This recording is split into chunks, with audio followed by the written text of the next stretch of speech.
Hello and welcome back to this low-level JavaScript series all about building a real, actual hardware CPU in TypeScript.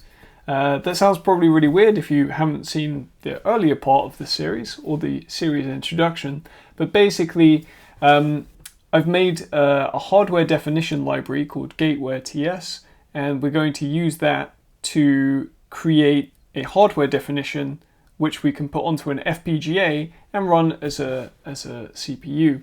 Now we're using the RISC-V architecture for this, which is an open source, royalty-free instruction set architecture and specification. And actually we're not actually building the hardware just yet. In order to pull some of the complexities of this project apart, as there are many, and I also want the viewers of these videos to be able to come away with something, even if they don't know what RISC-V or don't know much about digital logic design or FPGAs or anything like that.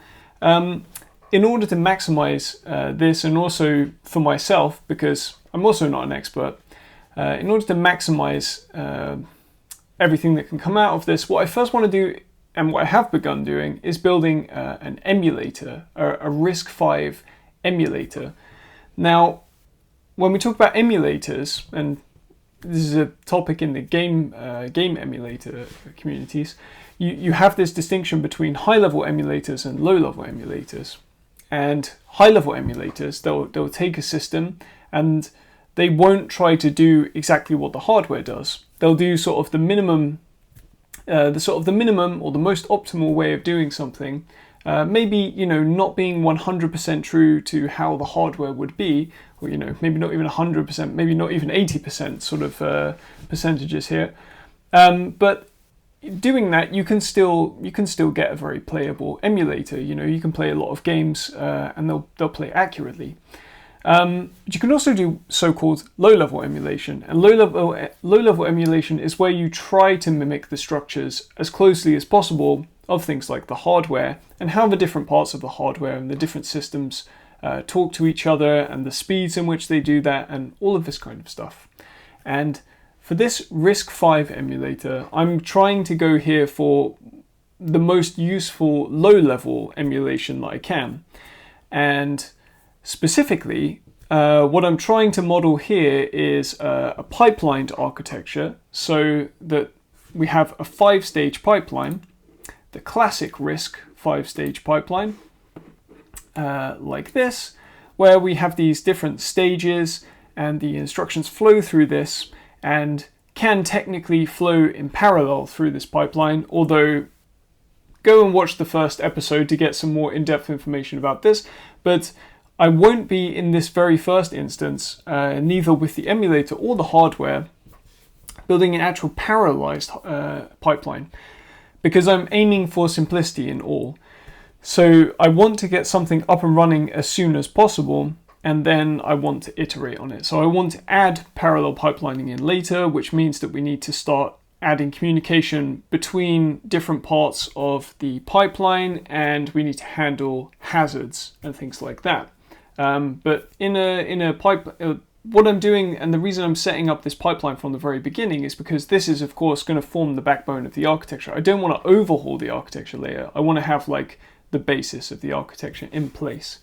So we're building a pipeline system, and where we got so far is that in the previous episode we kind of set up the system interface, as it were, which is basically the memory mapped I/O system. So the CPU talks to the system interface, and from there, using an extremely simple decoding mechanism, we can use the address space to talk to many different kinds of devices that sit on that same system interface. And well, we have things like program ROM and RAM, and later on, especially with the real hardware, we'll have things like UART, and we'll have LEDs, and we'll have switches, and we'll have all these different things, as well as actual control registers and other things like that we want to sort of expose.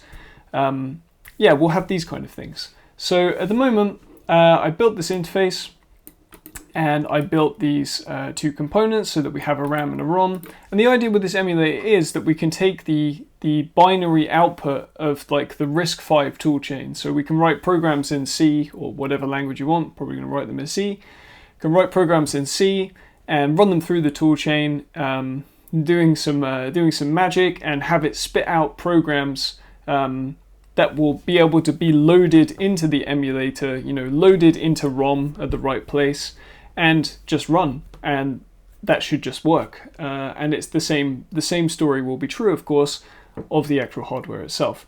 And of course the emulator is also acting as a sort of testing ground and a sanity check for the actual hardware. So that's where we are now, and what we're going to do today is we're going to sort of continue and lay the foundations of the pipeline. And my goal is really to have the whole pipeline implemented.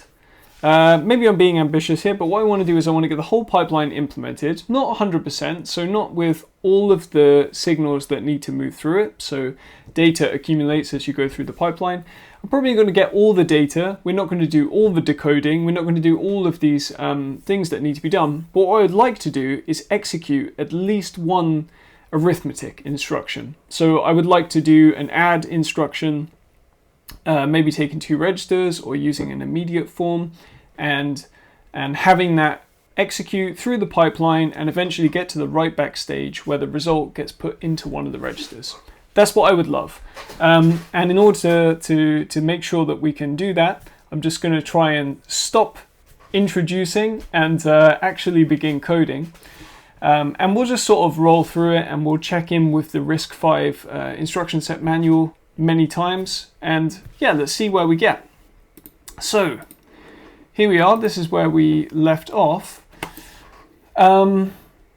And what I had done is, of course, this is the RVI32 system.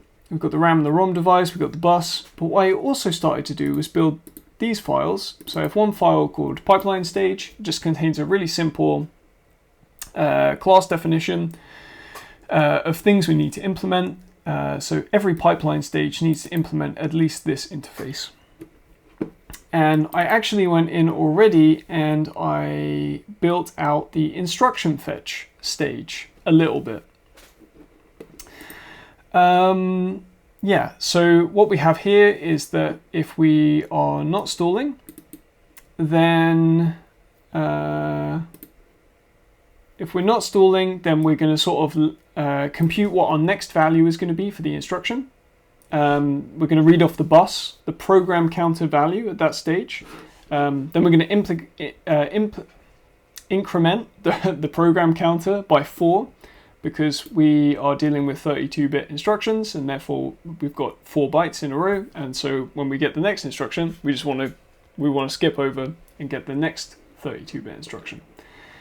And the way that this works is that we need to, because the communication between the different pipeline stages is going to sort of happen in a sequential way, but we want to emulate the idea of this all happening at the same time like it does in hardware.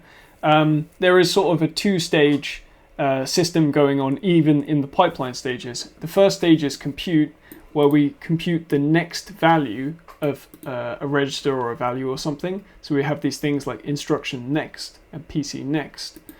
And then at the end, when all of the stages have had a chance to run their compute method, then we run the latch next method on all of them. And so what we're doing there is we're saying that the actual instruction register, especially one that can be communicated with, or the instruction here is an output of this stage. So the instruction is actually going to feed into the decode, and therefore we don't want the decode to get this next value. We want it to get this value after we've latched it. So, because that's how it will work in hardware, basically.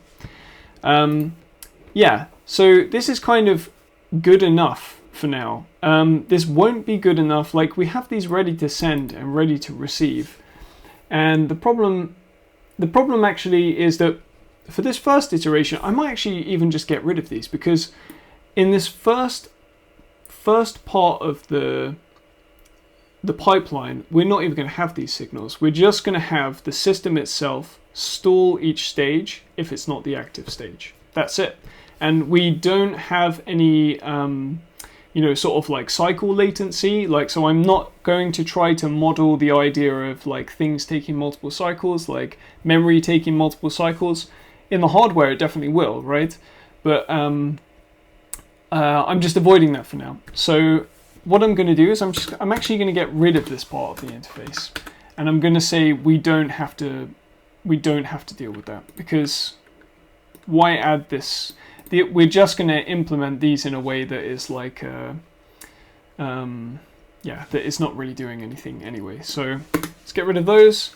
Now we've got a really simple definition of what a pipeline stage is, and let's move on to the decode stage. So we are familiar with it. The decode stage is going to take in the instruction, and we're going to be looking at instructions like this, although this is sort of maybe not the clearest explanation. We're going to be looking at instructions, so let's take one, like add immediate. And this is the 32 bits that make up an add immediate, sort of like symbolized here. So we've got this part, you know, these bits, these 12 bits deal with like an immediate value. Then we get a register source. Then we have some sort of like, it's called the function 3 in RISC-V decoding. So this is the function part. Then we have the destination register, and we have the opcode. And you'll notice that the opcode here is the same for a bunch of these. And that is because all of the arithmetic instructions, at least the ones that deal with immediates, they all have the same. And then if you look here, this is the one without immediates, so we've got a 0 here. And the ones with registers, they have a 1 in the same position, in this position. But actually, the rest of it is the same. And then, of course, there are some differences here because, like, we're dealing with multiple registers. So we have 2 source registers. We just have this, these like 5 or how many bits is this? I think that's 7 bits we have of just zeros.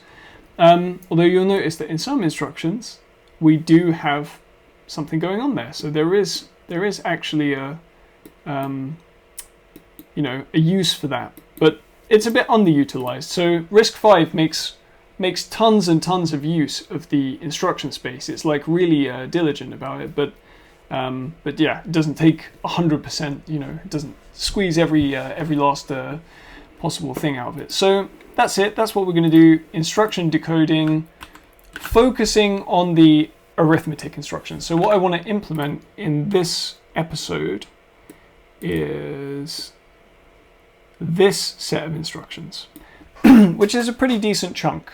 And the ALU, as it were, like the arithmetic logic unit of the CPU, is by far the simplest part, right? But it's a great start, and it should let us like sort of sketch out the pipeline.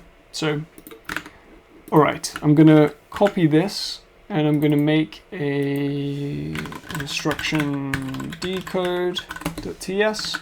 I'm just gonna sort of paste this in, and we have this instruction fetch here. Let's just change this to decode, not idecode. Yep, so we get decode, and what's coming in, we don't really need the bus in the decode. We only really need the instruction.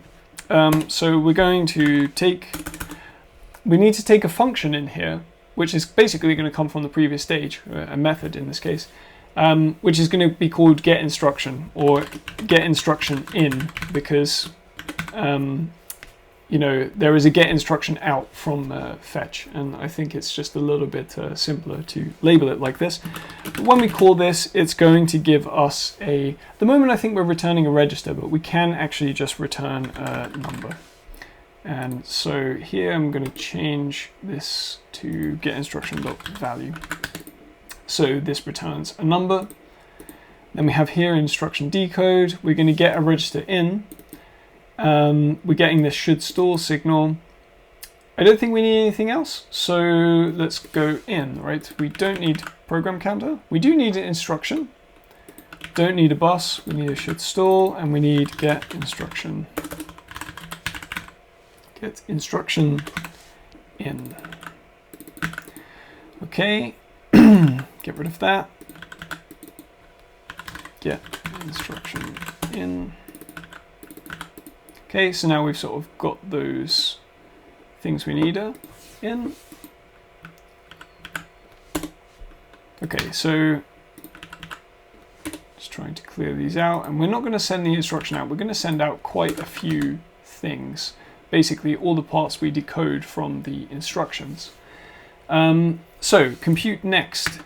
If we're not stalling, which right now is our only condition for not running our stage, because the RVI32 is going to handle the stalling. We'll do that with a really, really simple state machine. Okay, so if we're not stalling, we want to get the instruction in. So we'll say this dot instruction next dot value, because I made it a register here. Don't really need to make it a register, so actually I won't. I'm going to just change this to be 0, so we won't have dot value. And we'll just say this dot get instruction in. This dot get instruction in. Then let's actually take a look at the manual now, because now we have some things. So in the add, for example, we can get the opcode. That's one of the most important things. So let's grab that. And it's a bit tedious, but we need to make these two variables for all the things that we're going to take out. So I'll just do this, opcode. It's fine to just set these up with initial values. So this opcode is, you can see that this opcode is 7 bits. It's always 7 bits. So in order to get 7 bits, we just need to AND them off, and it's like the simplest AND because it's already on the end of the instruction. So it's going to be this dot instruct, and that should be opcode next. I'm going to make this mistake a ton. This dot instruction next dot not dot and 7 bits is if we had 8 bits, it would be FF. That's how we could, get off a byte. But we have 7 bits, which means that the top bit is a 0, and that means that in hex that would be, what would that be? So if that was not, I guess is it C? I think it would be C. Again, I'm showing my poor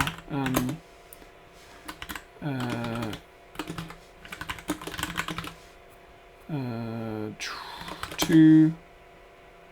No, that's not right. What I want is 7, right? So, oh, 7F, of course. Wow. Yeah, it's going to be so much of this. So, strap in. Okay, so at this point we've got our opcode. And now we can get the destination register. So the destination register, and actually it's a little easier to read it. So I'm in a different place because there is some some markers for the bits. So if I do this and I search for the add I instruction, and there's actually quite a few words. Anytime they have the word addition, a bunch of stuff here. Eventually we're going to get to like the definition of this instruction specifically. Blah blah blah. I could actually go up here because I know where this is in the manual. So we have the base instruction set, and that's the base instruction set for E, and then we have the integer computational instructions, and yeah, okay, here we go. So bits 11 down to 7, so 5 bits. Here encode the destination register. So let's make another one of these, RD, and RD next is going to take the instruction, and the easiest way to do this, I think, is to shift down by 7. So what we're doing is like pushing that so it is down, and then we can just AND off the bits that we want. What you can also do is like AND the bits before you do it and then shift. It doesn't really matter. I find it conceptually easier to shift first and then mask it off. So we're going to shift down by 7. And I'm just thinking because are we going to have this problem? Probably not going to have this problem now, so I'll keep it in mind. The one thing that I did in the previous episode was that I made this register class, which I got rid of for this instruction. And the register class, it has something built into it where if you perform these bitwise operations on JavaScript numbers, it would correct for the weird thing that JavaScript does when you use a bitwise operation. And because what JavaScript does is, numbers in JavaScript are all, except for the typed arrays, they're all, and the big int, apart from those, they're all floating point numbers, so 64-bit floats, even when they're integers. Although, the engines do some special stuff as well to make sure that there are optimizations in place. But by and large, 64-bit floats. And when you perform a bitwise operation, that float gets turned into a signed 32-bit number. And that's a bit of a problem for us because this is a 32-bit architecture. And so whenever we want to do something on a 32-bit value, it's going to get turned into, automatically turned into a signed value. And that means that we're going to lose this nice structure that we have, what we're relying on, being able to look at the bits and the bit patterns and move them around, and it's going to sort of turn it back into a 64-bit float, but with a negative sign in front, and it's just not useful. So the register 32 class is able to do the twos complement, manually re-twos complement the whole thing so that we get the bit pattern back out. We might have to do a bit of that, so I might make a separate function that just called twos or something like that, which will just make sure that we can do that if we have a negative number, turn it back into the bit representation. But I don't think we need it now, so let's ignore it. So we have registers are all 5 bits wide, right? So they can represent 32 values. And that is because there are 32 registers. And one of the registers is quite special in RISC-V. There is a register 0, which actually is always 0. And if you write to it, it does nothing. And if you read from it, you get 0. And that's kind of useful because just having a register for 0 is a number you use all the time. So it's kind of just, it's useful that it's there. But it also allows you to do something like, if I do an add instruction with 2 registers and a destination, and I just add the 0 register to itself and store it back in the 0 register, what I have is a no-op instruction, right? It does nothing. It's one cycle, it's a no-op instruction, and it means you don't have to have a specific no-op instruction. And there are a bunch of things like that. It's pretty useful. You can also use it for side effects, right? If you just want to access a piece of memory with a write or a read, you can also do it this way. Although the CPU has also some rules that you have to adhere to make sure that you don't just sort of run side effects and ignore the actual running of the processor. Anyway, we'll get to that. So it's 5 bits, which means we just need to get the 5-bit representation here. And it's going to fail me now. It's OX20, which means it's 1F, right? Yeah, okay, so OX1F. So that gives us the destination register. And up here we get this. This is not the scale, right? Because this is a smaller value, but it's a 3-bit value. We have the function 3. Do like this. Maybe I'm going to take these away because we're going to end up with too many otherwise. So func3, is it func3 or funct3? It's funct. It doesn't really matter, but it's good to follow what the document says as much as possible so that it's not confusing. So funct3 next. Takes the instruction, shifts it down by 12 bits, and we're masking off just 3 bits, which is 7.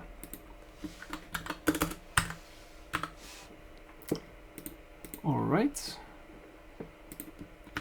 So far, so good. After that, we get the RS1.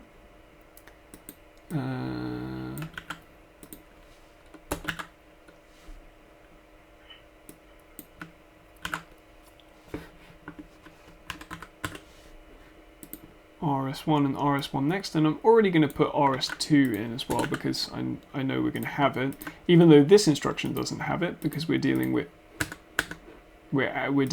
add immediate right now. We will have it, and we will have an immediate, but we'll get to that in a second. All right, so RS1 next starts on bit 15. And it's a register, so we AND it with 1F. And then we get this 12-bit immediate, starting on 20, so let's get that. And yeah, there are a couple of different kinds of immediate encoding, and we kind of need to get them all. And we can do some fancy stuff, but I'm not going to do that for now. What I'm going to do is I'm just going to say that this one is going to be immediate 11 down to 0. We'll just name it like this, right? And this refers to like bit numbering. So like the most significant bit is 11 on sort of left-hand side, and it goes down to 0, and that's 12 bits total. We'll also see this in the hardware. So what we've got is M11 down to 0. Next goes down from bit 20, and we don't need to mask anything off at this point because we've done this shift. Although, actually, I think one thing, at least in this case, that I need to do is use this kind of shift, which I don't know if you've seen this before, but this is what's called an arithmetic right shift. So let me show you an example of why we need this. Let's say we've got a number like OXF000000. Now, in signed terms, this number definitely has a 1 at the highest part. So this is what's considered a negative number. And it has an interesting effect, right? That if we shift it like this by just 1 bit, and then I do toString, I guess I must have missed 1, 2, 3, 4, 5, 6. Yeah, we need one more. Yeah, you'll see that we get this, right? We get this weird effect. I meant to put 16 here. Yeah. But if we use an arithmetic right shift, you'll see that that doesn't happen. And if I put the, I think this is easier to see with if we make this 8 instead, because that's just 1 bit. And then we get 4000, which means we actually, not 4000, right? But we get this 4 with many numbers after it, and that means we just shifted 1 bit. And again, I can show like this. Pad start up to 32 with zeros, and you can see we just moved this 1 bit down. So the difference is when you use this is what's called logical. This is logical shift, and if you use arithmetic shift, you're doing it for arithmetic purposes, and you want to preserve the sign bit. So basically, whenever you do a shift, you, instead of shifting in a 0, you shift in the sign bit, and that means that you're shifting that down, and it maintains its sign. So it's useful in some places, but in this case, we want to use it to make sure that weird stuff doesn't happen to the number here. Hope that was clear. Okay, that's enough for us to get the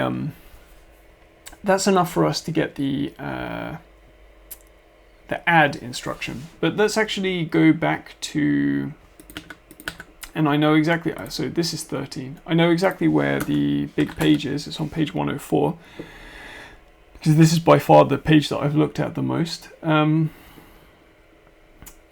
what we want to do is we want to take something with an integer encoding instead, because we've got here all the immediate encodings, but let's take an integer. And you can also see that we have a second one here, which is for the shifts. This is a shift amount, and actually it's just the same as RS2. So it's kind of simple, but useful to keep in mind.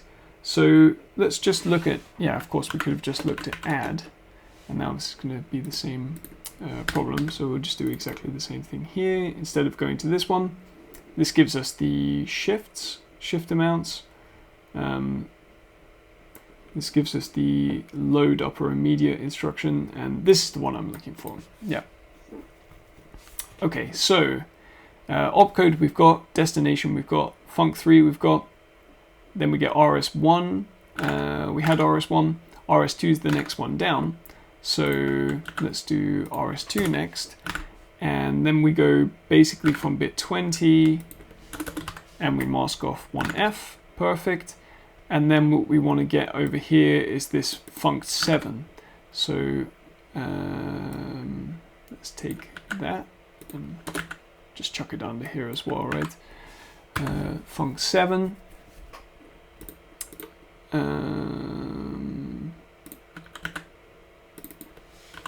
func7 next is going to shift down from bit 25, and we'll use the same arithmetic shift here, and at 7 we already know to get 7 we need 7f.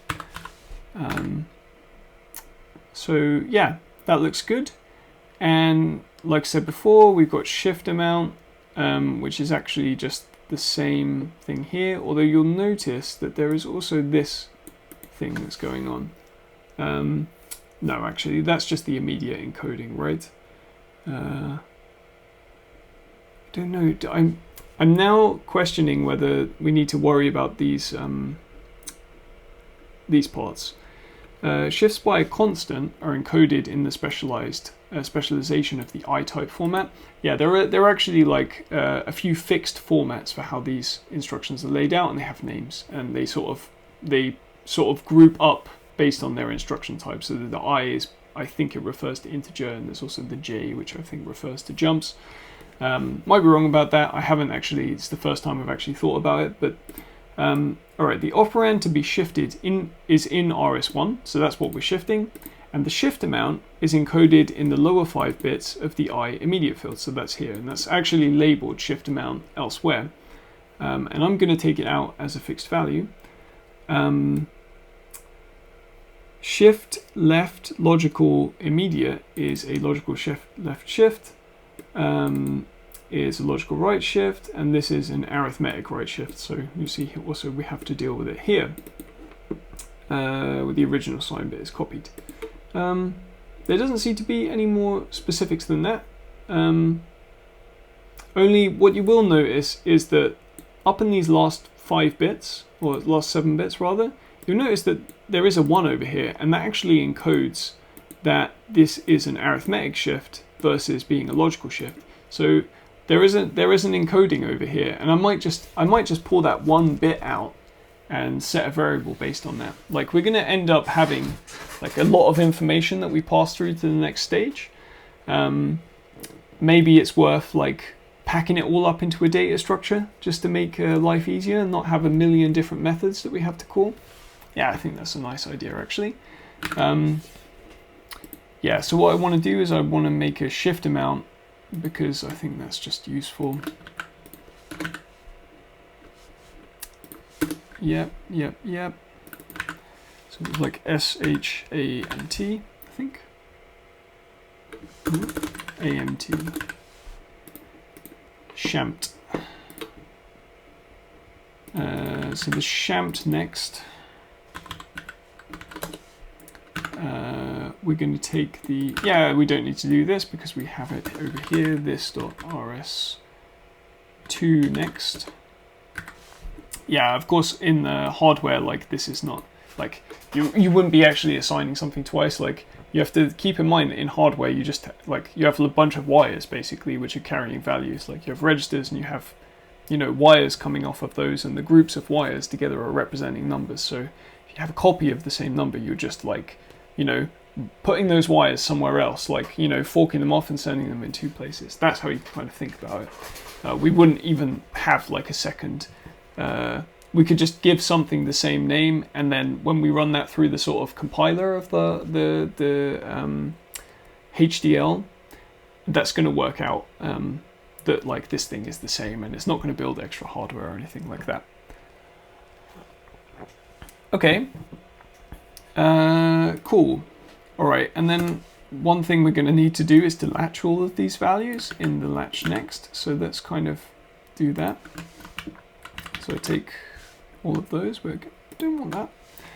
I'm going to copy all of those, get rid of that, get rid of next, and say this. Cool. And apparently I already have this in there.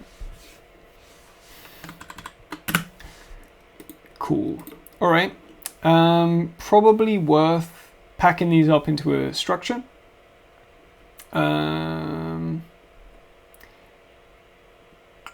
It's also probably nice to group these up like with the instructions and the next together rather than putting them like that. But what we're going to have here is like get decoding, or something like that. I think that's a good enough name. Get decoding, and we'll just like return. For now, we just return these values, right?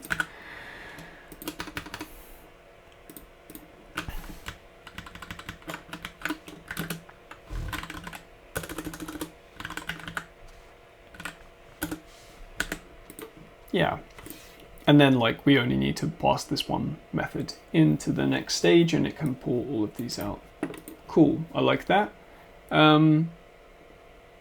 Yeah, by the way, you're going to notice like, right, this is quite verbose in the end, right? Like we end up having to like declare so much stuff, and then we're sort of like assigning it, and then we have to do this whole assign next thing. And while we don't necessarily have to do that in the hardware, like this kind of verbosity, you are also gonna see it when we come to the hardware. Like it's gonna be like it's so crazy how similar the stuff is gonna end up looking, and that's also why I'm building it in this way, because I want to be able to copy paste like as much as possible from here, like, and change it with minimal effort in the hardware project, because that's just, you know, if we solve the problem here, we don't have to solve it again, and I like that. Alright, I think we're done with decode for now. Like there is more to be decoded, like there are more, that you saw that there are more instruction formats, but I just want to deal with the arithmetic for now, and specifically just like if we could get one instruction running, I think that's optimized for that now. So we've done decode, then we get to an execute stage, and that's where we're going to have the ALU, so awesome, let's dive into that. You know what, before we do that, before I actually get into that, let's go back into the main like RVI system, and let's kind of just build this out a bit as well, because like it would be nice to acknowledge the state machine that we need, and sort of set up the wiring a bit so we can see how that's going to look and if we've missed anything. Alright, so you know, all good state machines need a set of states. A good way of modeling that is an enum. So I'm just going to call this state. And yeah, these are just like, these are just going to be the same names that we have, right? So we're going to have instruction fetch. We're going to have decode. It's funny that it's putting those out like that. We have decode. We're going to have execute. We're going to have memory access. And we're going to have write back. Cool. Then here we're going to have a state, which is going to be, you know, one of these states. So we'll have it start in instruction fetch, since that makes sense. And we're going to have this thing, right? We're going to, I'm going to just mock the, not mock, but I'm going to have the same structure, right? We're going to have a compute, and we're going to have a latch next. Yeah, why not? And then I'll just like group those things together in one instruction, one thing called cycle, and then we'll call this dot compute and this dot latch next in there, and that's how we'll orchestrate this. And then in compute,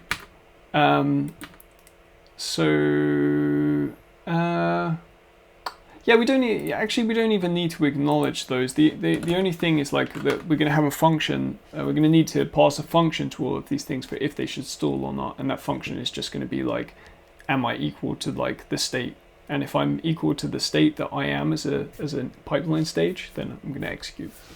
Personifying the pipeline stages here. Okay, straight up we've got if, or instruction fetch. That's going to be a new instruction fetch. We need to pass it some stuff. We need to pass it the bus. That's this.bus. And we need to pass it a should stall instruction. I think, unfortunately, I can't just do this, right? Because this here is going to be ill-defined. Is it going to be ill-defined? It doesn't seem to be here. And if it's not ill-defined, then I think that this would be the best way of doing it. I didn't expect it to work, actually. But yeah, that's kind of it, right? That's our should stall, like, oh, not equal. Anytime we're not equal to instruction fetch, that's when we're stalling. Okay, that was really easy. Then we're going to get to decode. So that's going to be a new decode. We don't need to pass the bus. That should be decode. And we need to pass some other stuff, I guess. Can't even find it yet. Yeah, now it's found it. What are we missing? Get instruction in, that's true. And get instruction in comes from the instruction fetch stage. So that's just this.if.get instruction out. But we can't just do like this, because if we do it like this, it's going to call this method with its own this context. So we need to bind it. To this.if. And then, yeah, that should be that when we call this, it's going to call that method with the right information. And now we've wired up decode, and those are the stages we have so far, so that's all we really need. Yeah, this gets a bit more complicated as we go along, but it's kind of nice that we don't have to define these out of line. We can just do that straight away. And I think I want to do this, like put all the should stall things up top, and all of like the inputs, we'll do them here. Really itchy nose. All right, so we have decode, and we're going to need execute. And yeah, so anytime we have the word decode, let's replace that with execute. And we're not going to need this stuff for the most part, because we don't need to, like, whenever we run this stage, I'm thinking too far ahead here. I'm already thinking about if we need to stall, like, maybe it's not a bad thing for thinking if we need to stall like longer and if this would still work. So what I'm thinking is when we run this, I want to be able to, in that moment, like, no, I don't think it's a big problem. So we can get rid of all of those basically, and we can get rid of, we're not going to have get instruction in, we're going to have, what I do want to do, we're going to do some, like,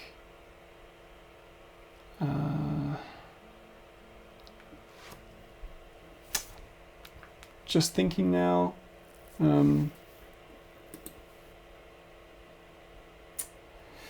yeah, I kind of just want to type this, like, I can do it like this actually, you know, it's just going to get a bit out of sync if I'm not careful, but I'll try to be careful. I'm just going to make a type out of this and export it so that we can bring it into the other file and not worry too much. Export type decoded values. I don't know if that's a good name. I don't really like that, but good enough for now. So we're going to have this not get instruction in, but get decoded. It's just called get decoded. Get decoding. Not sure about that name now. Decoded values, and let's call that get decoded values out. Yeah. values out. Oh, we're going to call it in, right? Because this is coming in. And that is going to be decoded values. So now we know that this is actually made up of, you know, these things. Cool.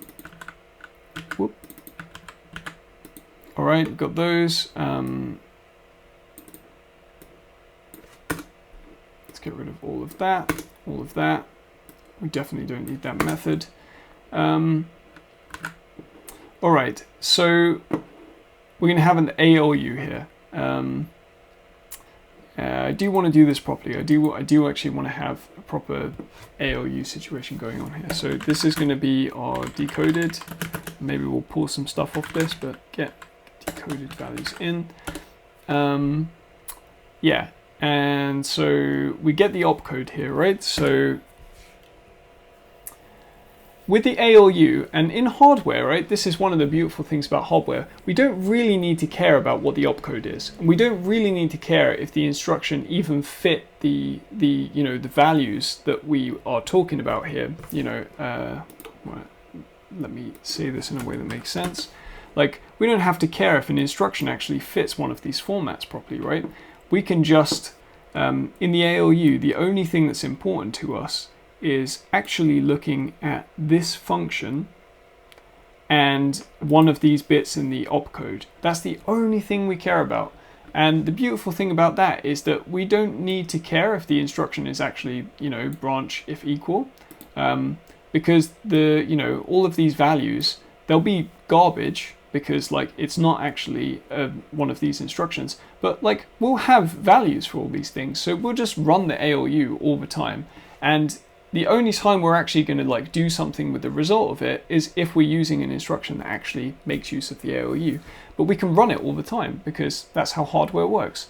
So we're going to do the same thing here. We're just going to run the ALU on all of these values, whether or not they're valid or not. And that's, yeah, I think that's pretty cool. So we need ALU out and ALU out next. So is it going to be, this might be a place where it's useful to have a register. So I'm going to use a register 32 here, and we'll just set it to 0, and then we'll have our ALU out next. Cool. Okay, so again, we look at this function 3 to determine, right? Because what you'll see is that if it's 0, it's an add, and that's going to be the same down here for if it's an add. It's also the same for a sub.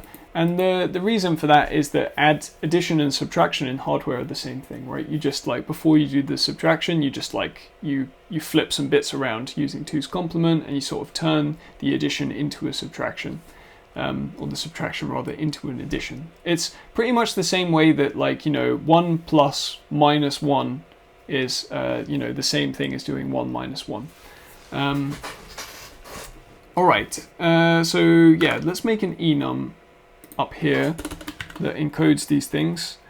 We don't really need to export it, but I'm going to anyway. Export enum ALU operation. And so if we have an add, that's a, let's do the binary encoding here. Let's do it like this so that we see we have an add. I'm not going to put sub in because we're going to be looking more at the value of it. So a 1 is going to be a shift left.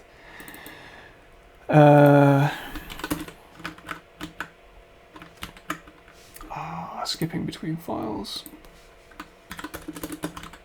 I think I may have, well, I guess we're not quite over time yet, but I'm not sure if we'll get to all the pipeline stages, but this, at the very least, if we can get out an ALU operation of this, that will be pretty cool as well. So that was that was this, and then we have this part, which is actually set if less than. So that's just like a way of doing a comparison in the ALU, a less than comparison. And you can build everything on the less than comparison. You can build equality, you can build greater than. It's really crazy. It's cool. You can just do everything with less than. So that's why they've put it in, because it's like the minimal thing you need. So set less than, And then what's next?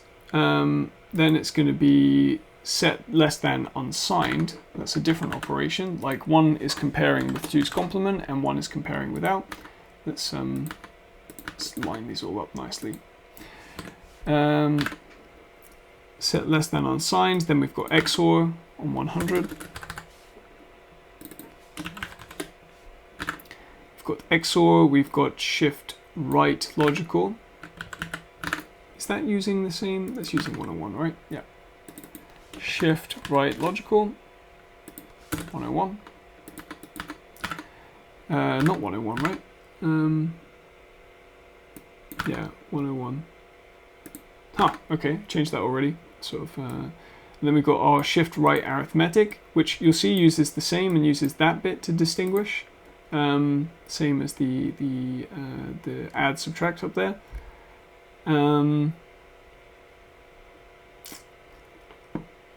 Yep. So then we get. Well, I'm a bit lost here because I should have started here, right? No, here. Add set less than unsigned XOR or is the next one. Or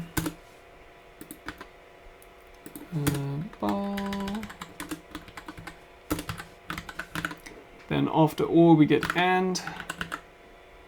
That's actually our set of operations. That's all, you know, all of those bits taken care of. So this is really kind of all we're doing, and we just have to, you know, pull apart some other bits and see what we're doing, and we have to look at this bit over here to determine that. So, cool, now we've got that, what we can actually do is make a switch statement. This will be also very similar in hardware. You know, switch statements, you can think of them being sort of like multiplexers. So that's going to be decoded.funct3. It's going to determine our ALU operation, and then we're going to have case ALU operation dot. We can do these in any order we really want here. It doesn't really matter. We do need to work out if we're dealing with immediates or if we're not. And the way we do that is we just look at that bit here. So that's bit, what is that bit? So that's bit 6, that's bit 5. So we need bit 5. We don't actually have that, but let's derive that here. So that bit is set when it's a register operation. So that's easy. It is register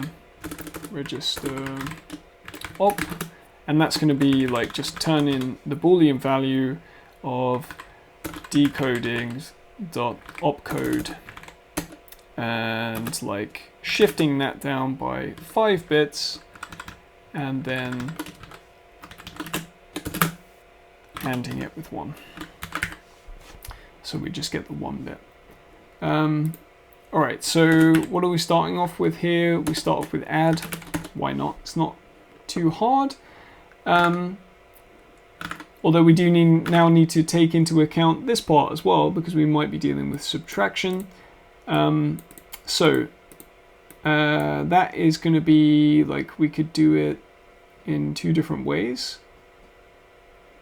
Yeah, actually we can just do it with the immediate 11 0 and then just like shift down the, what is it going to be, like the 9th bit. Yeah, let's just do that. And then that's going to be like is alternate. I don't know if that's a good name, alternate. But then here we'll do decoded.immediate 11 0, and we want to shift down the 9th bit and AND it off with a 1, because that's again just the 1, then we get the alternate. So, alright, if is alternate. Let's do this in like the, you know, the quote unquote stupidest possible way first, and then we'll clean it up. So this.ALU out, let's call that ALU result out. Or actually let's just call it ALU result. Let's not call it out, because that's going to get confused with our naming thing down here. So ALU result.value is going to be if it's the alternate, that means we're doing subtraction. Oh, there was one thing that we need to do, and that is that the decode stage actually takes care of not only like decoding those values specifically, but it also obtains the register values of the source registers. This is detailed in the RISC-V manual. We don't have a register file yet, so we need to make that. We're definitely not going to be able to make all the instruction stages. I need to estimate my time better in this way. Register 32, yeah, that's true. We already have that. Just going to call this reg file. And a register file is pretty simple. Export constant reg file, because we'll just make it an array of. This is kind of also not controversial, but I'm going to make 32 registers, and I told you, right, that there is a register 0 that it never takes a new value, and it always outputs 0. So we don't really need a register for that. That's just a constant, but this is going to make decoding easier, so I'm going to do it like this for now. We're going to have the register file belong to the RVI32 system. So let's just make a reg file, and then that's going to be reg file, and we're going to import that over here. We sort of don't need to do that, right? We've made it kind of singleton now, so what I could do is bring it in here instead and not have a file for it. Yeah, maybe actually I will do that, because this is sort of maybe overkill. So then, yeah, we'll get rid of reg file, and reg file is this. We didn't have this in here yet. Alright, and then we're going to want to pass that into decode, so reg file. And it's going to complain now because we haven't specified that in the decode stage, in the parameters that we take. So that's going to be reg file, which is an array of register 32s.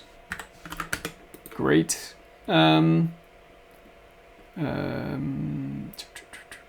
Yeah, we're going to want to keep a reference to it here as well, so just private reg file, which is decode params, reg file. Yeah, and let's assign this to reg file equals params.reg file. And then when we come to decode here, right, what we're doing is saying that, so we've got, yeah, so here we're pulling out addresses, right? And I don't even know if we need, like, to know the addresses of these. Like, we only really need to know the values. I don't think we ever use the addresses for anything. So let's do this instead, right? Where we have R1 next and R2 next.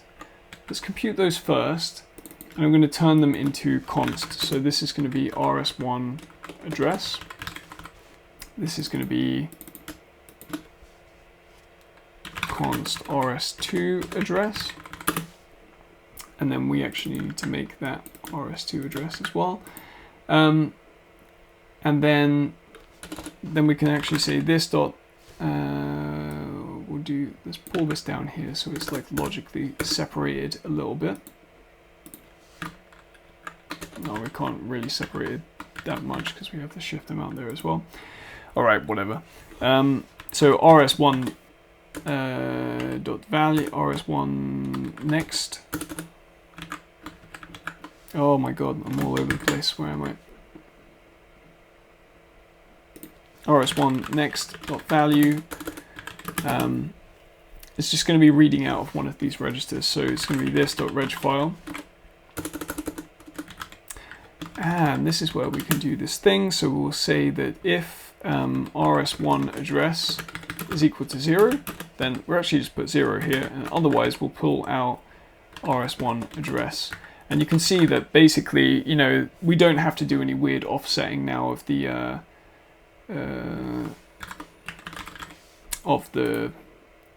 what's going on here? Why is this? Because this is a number. This is also a number, I guess. RS1 next. Oh, because this is not a register, of course. This is just a number, so we don't have to do that. Yeah, and RS2 next. So let's just take these places that we mentioned RS1 and turn them into RS2. Now we've got those. We don't need to pass the addresses on. So that means by the time we're in the instruction stage, now we actually have those register values.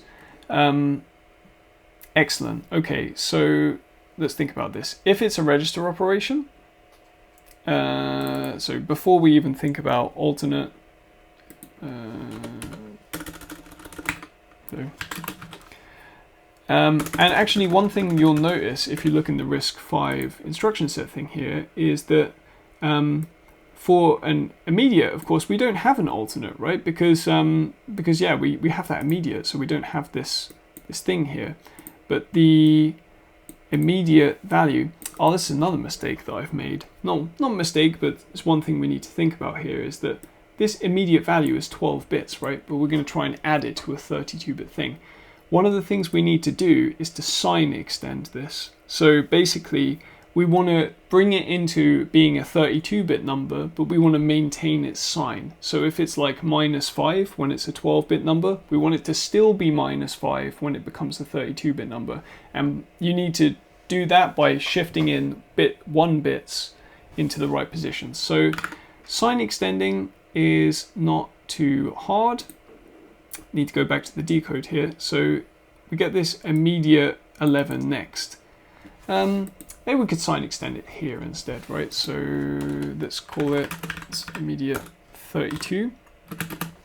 Yeah, because we ended up using the immediate 11 and I don't want to mess that up.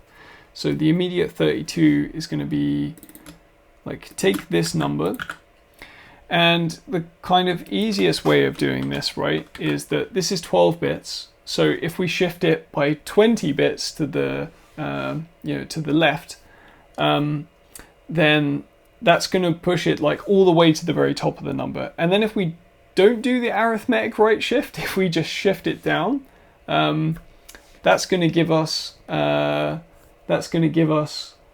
I want to do the arithmetic. No, in this case, it's better not to. We need to write this to's function now. So in the register, right, we have this piece of logic where we set the value according to this interesting piece of code. And what I want to do is just pull that out and put that into its own little function here called to's, where we take an n of, call it v because that's what it's called already. And okay, let's do it like this then. Then we're going to return these cases.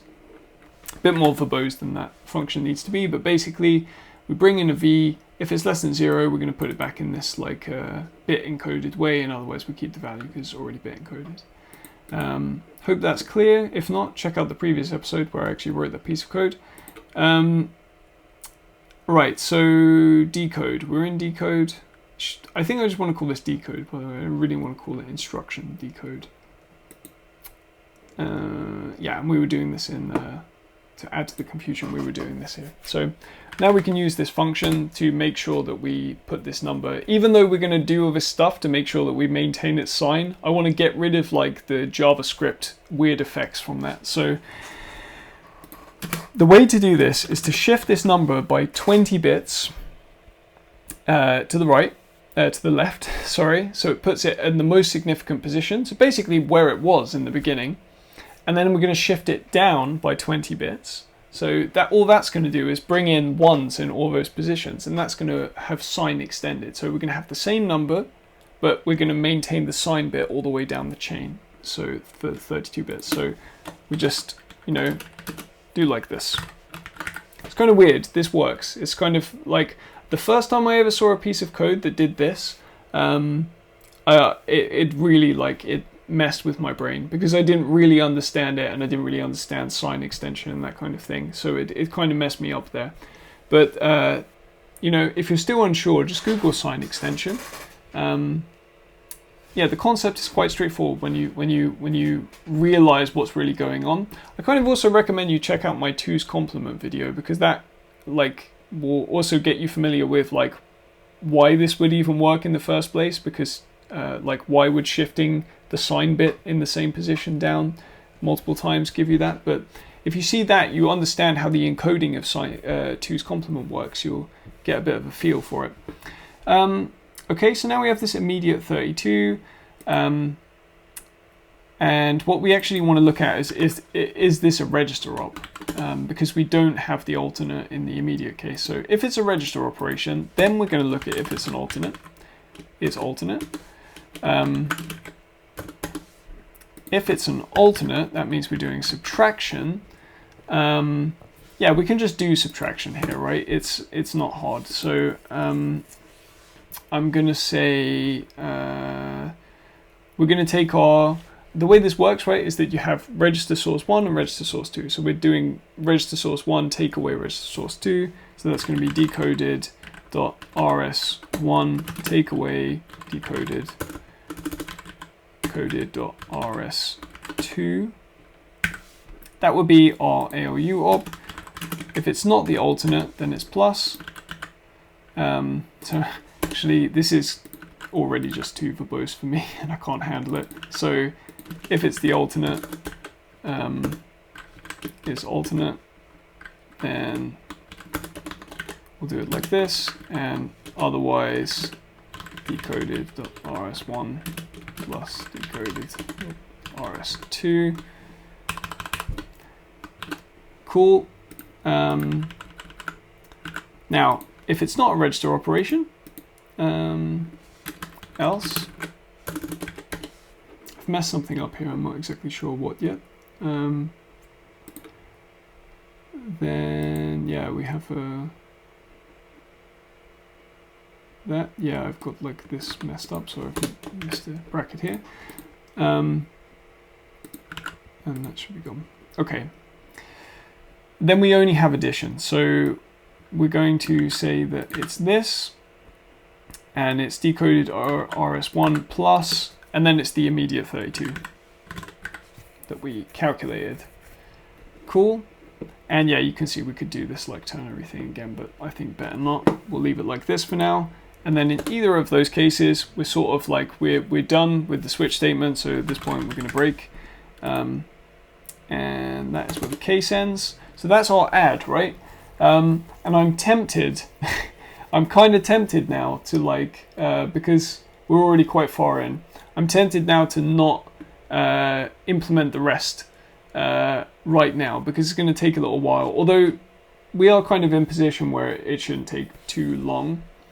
But yeah, I kind of really just want to see this thing execute, and like we'll run an instruction through. So when we latch, I'm still missing, like, I'm still messing this up somehow. Like, where is this happening? So this goes to here, which is not true. Like, what am I, oh, this is, like, all of this should be out here, and then yeah, I don't know how I ended up with that situation, but this.alu results, and I did it here as well. I knew I was going to do it. At least we have the reminder of just having to implement this method to keep me honest. I guess this is also possible, right? It could just like reassign the register, but better not, right? And then the only thing we would need to output here is like, we actually don't need to output anything. I'm just going to like, no, let's do it. Get ALU result out, return this.ALU result.value. Cool. Okay, and now what I want to do is go and put the execute stage in here as well. Execute stage is a new execute. And we need to pass execute parameters. So we've got our should stall. It's going to be just like this, where the state is an execute, and we need to pass in our decoded values in, which is going to be the result of calling this.d dot get decoded values out dot bind to this.d. We could get rid of this weird binding stuff by making these. No, we'll just leave it like this for now because this will work.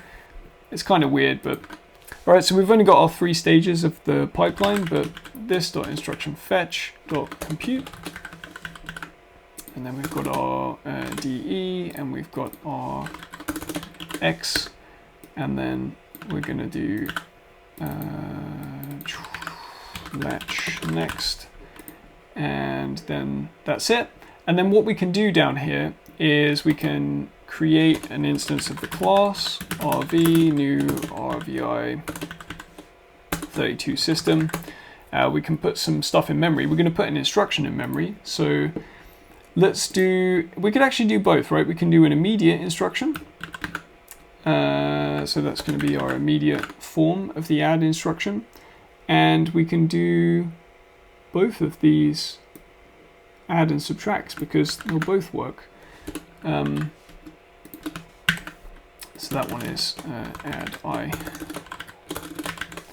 All right, cool. We're gonna make these things. So rv.regfile, and we're gonna have some registers. So let's put in register 1. We're gonna have let's keep the numbers like relatively small so it's easy to see. So we'll have one like this. Value. And in register 2, let's have something like, yeah, we'll just do this, 3, 5, because then it's easy to see these being added together. Let's have, yeah, so we don't have, like, this is not quite going to work yet because we need to also at the end of all of these say switch this.state, and if we're in state.instructionFetch, then we're going to say this.state is going to be state.decode break or return. Let's put these in one line. Right, if we're in instruction fetch, if we're in decode, then we're going to go to execute. And for now, this is not correct. I'll put it down here on like its own line so it's like really clear that it's just wrong.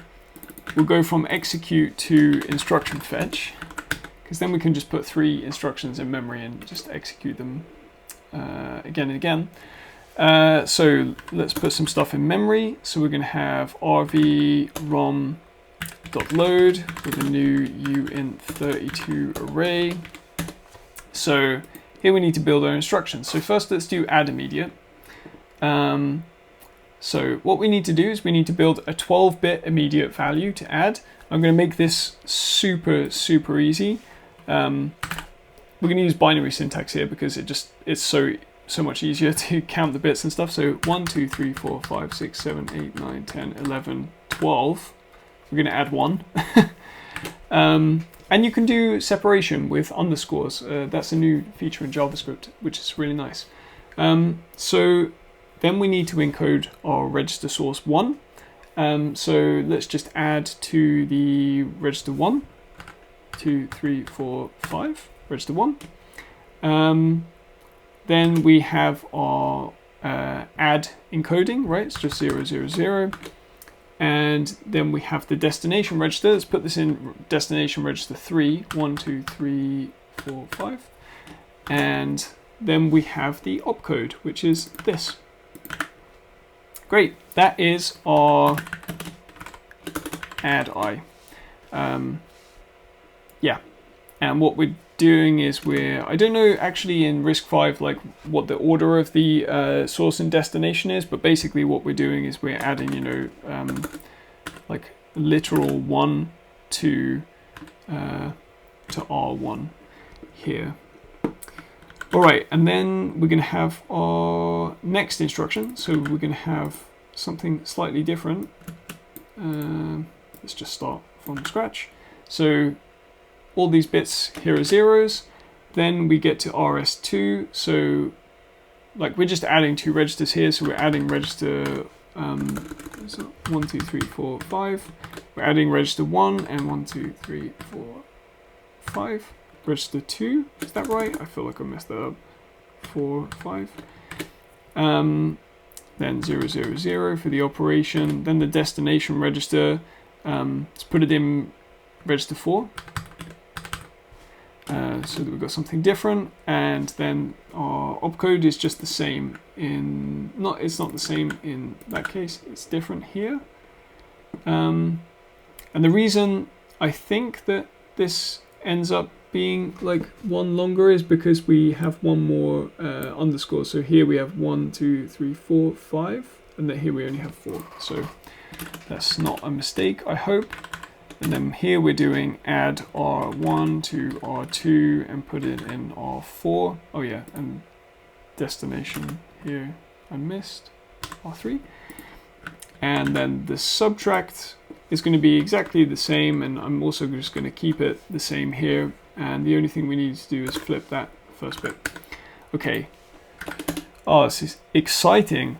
So what we want to do is let's just make a while true loop, so we can just run through the instructions, and we'll just do rv dot, of course, that's what I meant, rv dot cycle, clock cycle, and yeah, I'm going to use breakpoints to stop in the instruction stages. So where can we put a breakpoint?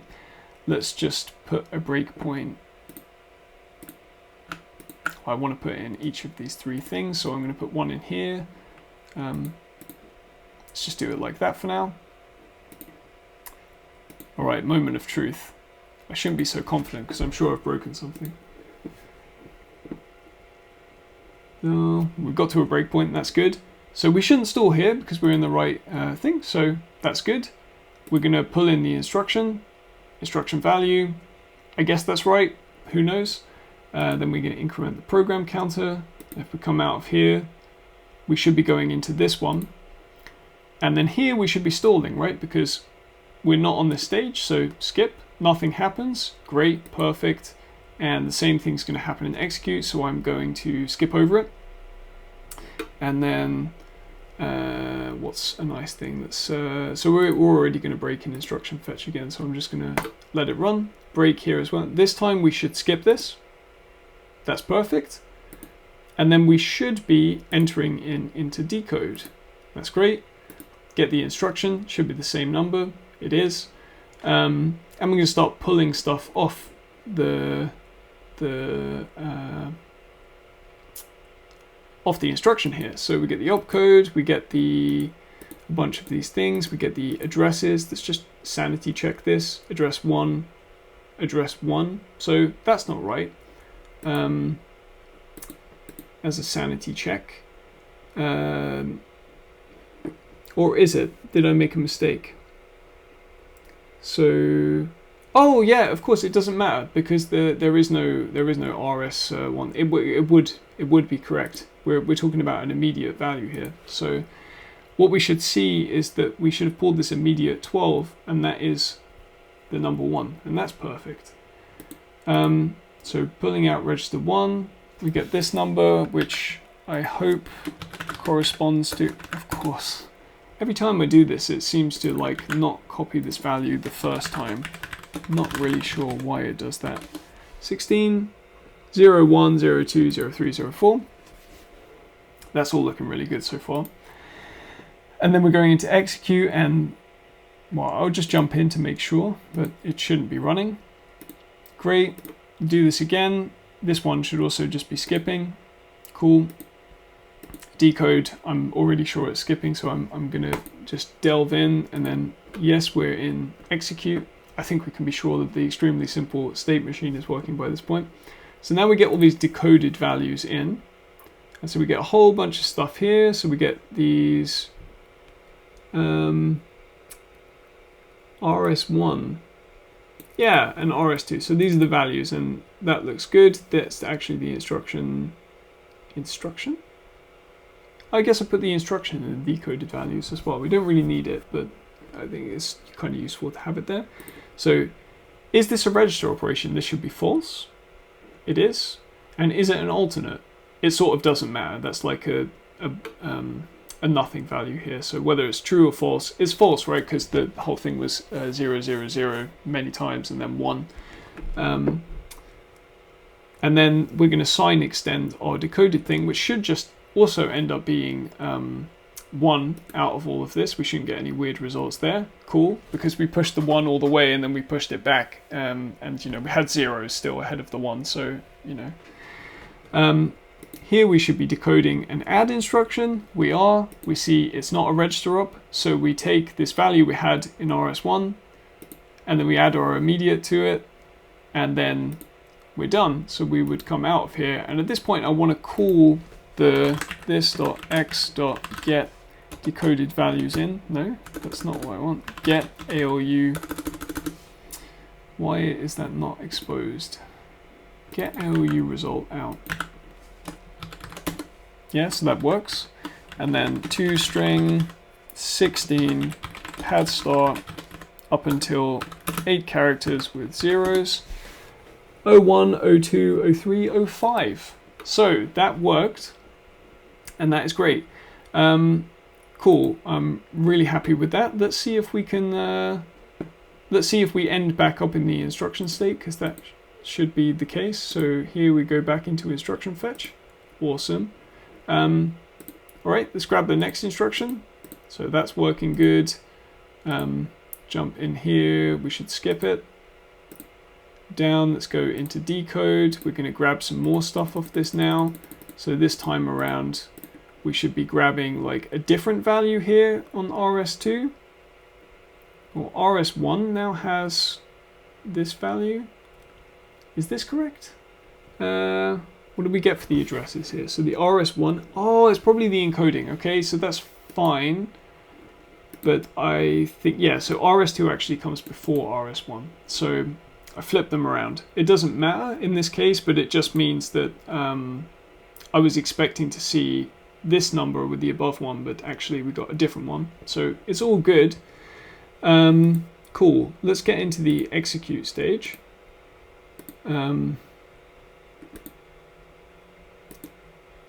Cool, we get our decoded values. This time it should be a register operation. It is. And the first time around it's not an alternate because it's just the add operation. The immediate 32 is going to be nonsense. In this case it's just 1. So here we're coming in and it's not the alternate, so we should end up... what did we have? So we had, in the end, right, so we're doing an addition operation on, what was it? So we should have 03, 05, 07, 09. Can't do that yet because we're not out of it. So now we should be able to do it. That's interesting. So we got all 0 here. Oh, I shouldn't have jumped out so quickly. How can that be the case? Oh, because we haven't latched the value. Oh, got to latch the value first. Getting ahead of myself here. All right. So here, let's just put a breakpoint there. Jump to it. That's great. That's perfect. All right. I'm confident that the third instruction is going to work at this point, but let's just go through it anyway. And this time I'm going to not put the breakpoint here. I'm just going to allow it to go through all these stages, and I'll just like jump in on the execute stage. So we've run instruction fetch and decode.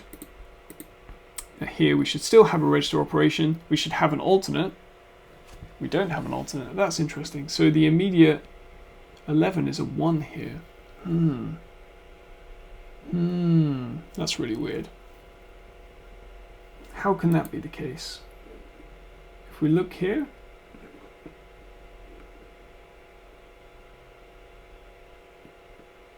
how can it be that we're getting a...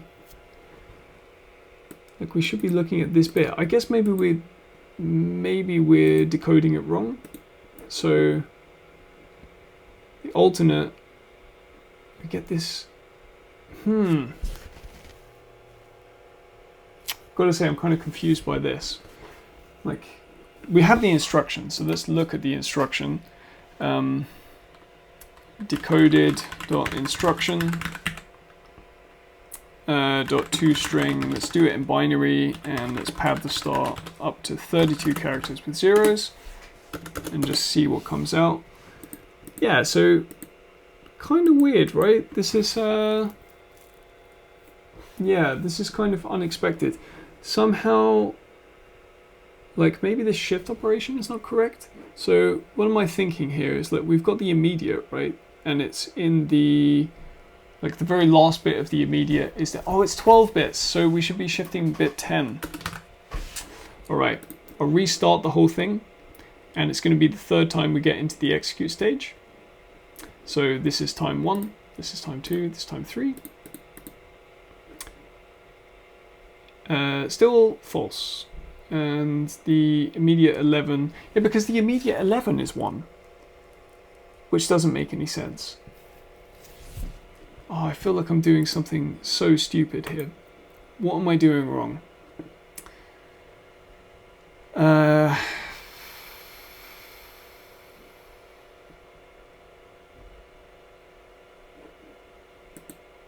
Like, we're taking this, basically like this value, but like here,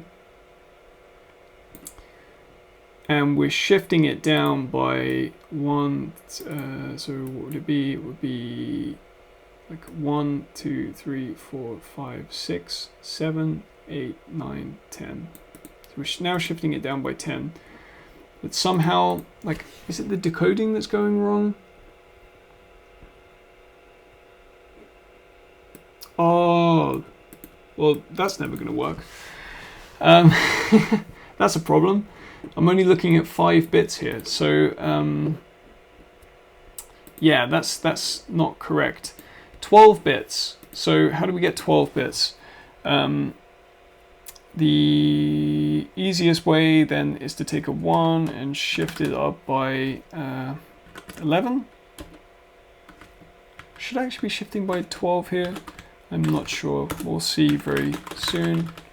If I do this, get the length. This is 12. Okay, so that's good.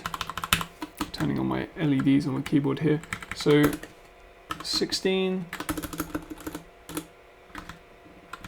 So that will be 7FF, right? Yes. No, the shift.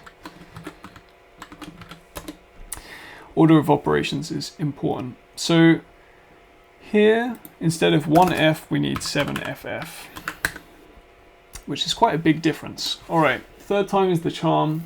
We're approaching the hour-and-a-half mark, so we're so that was 1, 2, 3.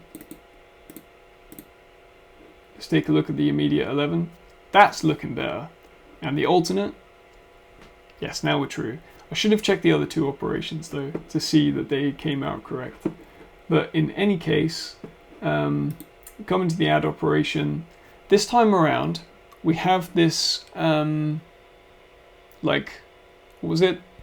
01, 02, 03, 04. So 05, 06, 07, 08, take away 01, 02, 03. So what we should see is, yeah, that coming out in the right way. So let's shift up and let's put here, so we jump after the latch and